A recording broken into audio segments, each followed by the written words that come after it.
जो ये वर्ड है इसमें हमें लिखा है सीक्वेंस। सीक्वेंस क्या होता है उसके बारे में हमें जानना जरूरी है कि सीक्वेंस है क्या चीज।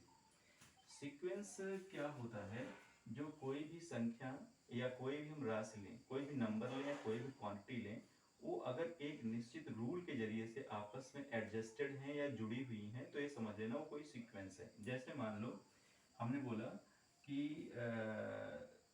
कोई एक ग्रुप है जो कि प्राइम नंबर्स का है, मतलब अभाज्य संख्याओं का, अभाज्य संख्याएं है ना, अभाज्य संख्याओं का समूह, अभाज्य संख्याओं का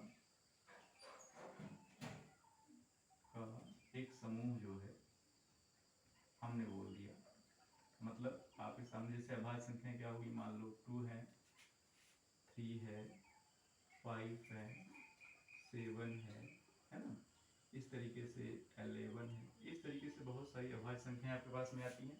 तो ये क्या है, आपस में एक निश्चित रूल के जरिए से आपस में जुड़ी हुई है, तो इसे हम लोग क्या बोलेंगे, सीक्वेंस बोलेंगे। तो सीक्वेंस क्या है, सीक्वेंस में जो नंबर्स होते हैं या मान लो कोई भी क्वांटिटीज होती है वो आपस में क्या होते हैं, एक निश्चित रूल के जरिए से आपस में जुड़े हुए होते हैं।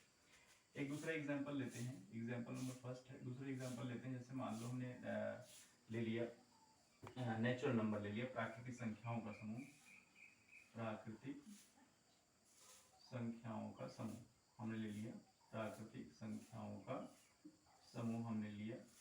तो नेचुरल नंबर में हम लोग देख रहे हैं कि आपस में किस तरीके से ऐड है, 1 2 3 4, इस तरीके से देखो 1 2 3 4 आपस में दिया गया है। तो ये भी आपस में एक निश्चित रूल के जरिए से, एक नियम के जरिए से आपस में जुड़ी हुई हैं।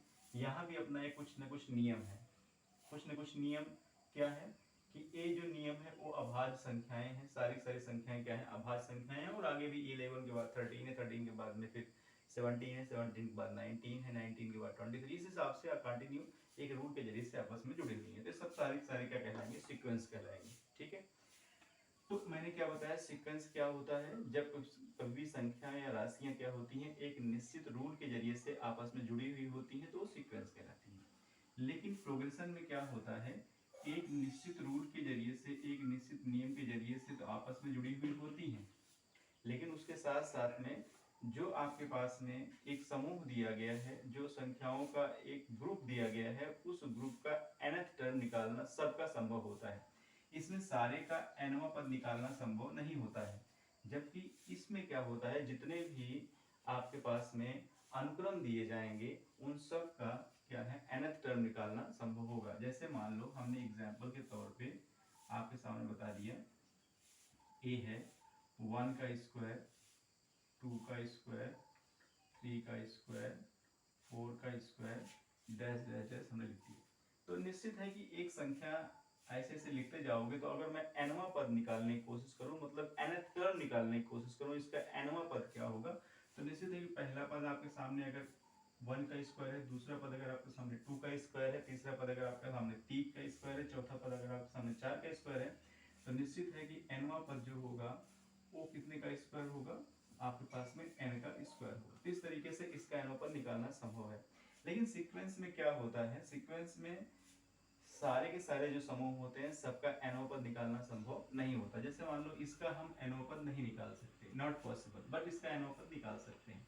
तो सीक्वेंस और प्रोग्रेशन में डिफरेंस इतना होता है कि सीक्वेंस में भी क्या होता है कि सारी सारी संख्याएं या राशियां क्या होती हैं, एक निश्चित नियम के जरिए से आपस में ऐड होती हैं, जुड़ी हुई होती हैं। लेकिन प्रोग्रेशन अर्थात श्रेणी में इसमें फर्क इतना होता है कि जितनी भी संख्या या राशियां होती हैं जो आपस में जुड़ी हुई हैं, उस प्रकार का जो एक अनुक्रम है उसका nवां पद निकालना संभव होता है हमेशा। अच्छा, इसके बाद में एक वर्ड हमने यहाँ लिखा है सीरीज का। तो ये सीरीज क्या है, इसी से ही जन्म लेता है, श्रेणी से ही जन्म लेता है। देखो यहाँ वर्ड है श्रेणी, यहाँ है ड़ा, और ढा और ड़ा में दोनों में फर्क है।